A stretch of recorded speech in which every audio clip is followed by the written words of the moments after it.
Hello viewers, আসসালামু আলাইকুম। আমার আজকের রেসিপি হলো লাউ দিয়ে কই মাছের ঝোল। শুরুতে বড় সাইজের লাউ নিয়েছি, তারপর পেঁয়াজ মরিচ কুচি করে নিয়েছি, ধনেপাতা ধুয়ে কুচি করে নিয়েছি এবং লাউটাকে ধুয়ে কেটে নিয়েছি। তারপর মাছ যেগুলো সেগুলো ধুয়ে নিয়েছি। পরিমাণ মতো তেল দিয়ে তাতে আমি পেঁয়াজ মরিচ কুচিগুলো দিয়ে দিলাম এবং সেগুলো বাদামি হওয়া পর্যন্ত চুলায় ভাজতে থাকলাম। এক পর্যায়ে পরিমাণ মতো আমি ঝোল দিয়ে নিলাম, এতে হলুদ মরিচ লবণ এগুলো কষানোর জন্য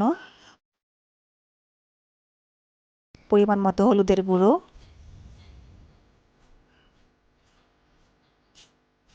লবণ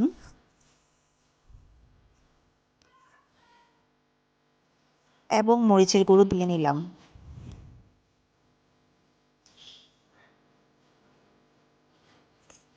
এগুলো এই ঝোলটাতে কষানো হয় কারণ হচ্ছে এতে করে হলুদ এবং মরিচের যে গন্ধটা এটা চলে যায়। কষানোর এক পর্যায়ে ঝোলটা এরকম গাঢ় হয়ে আসবে, দেন আমি আমার ধুয়ে রাখা লাউগুলো যে ছিল সেগুলো এই ঝোলটাতে কষানোর জন্য দিয়ে দিলাম।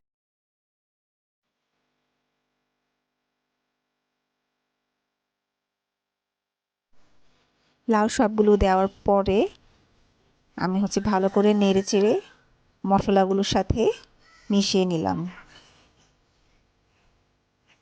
নাড়াচাড়া শেষ হলে একটি ঢাকনা দিয়ে কড়াইটি ঢেকে দেব।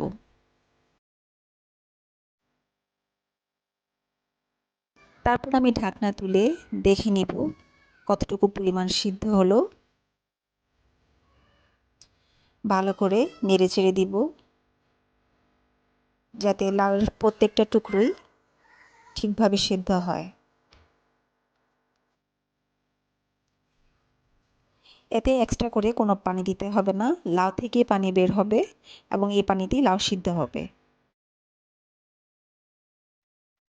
ধুয়ে রাখা যে মাছগুলো রয়েছে সেগুলোতে লবণ, হলুদ এবং মরিচের গুঁড়ো পরিমাণ মতো মিশিয়ে মেখে নেব। আমি আসলে হাত দিয়ে মাখাই না, কারণ আমার হাত একটু জ্বলে, তাই আমি এভাবেই পাত্রের মধ্যে রেখে নাড়াচাড়া করি।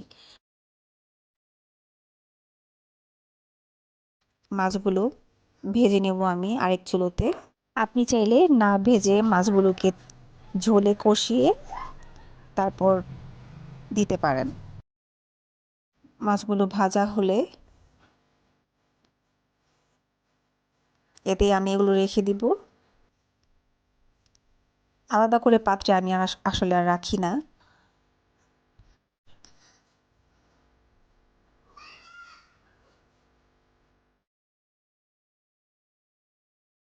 মাছগুলো ভাজা হয়ে গেছে।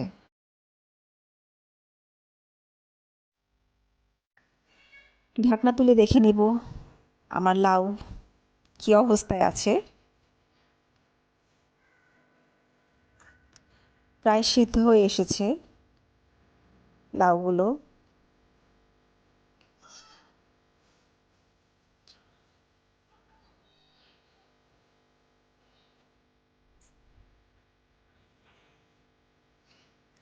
এই অবস্থায় আমি যতটুকু ঝোল দেওয়া লাগবে ঠিক ততটুকু পরিমাণ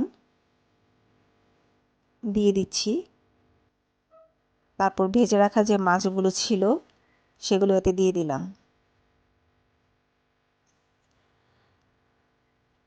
এই তো তরকারি রান্না বলতে গেলে প্রায় শেষই।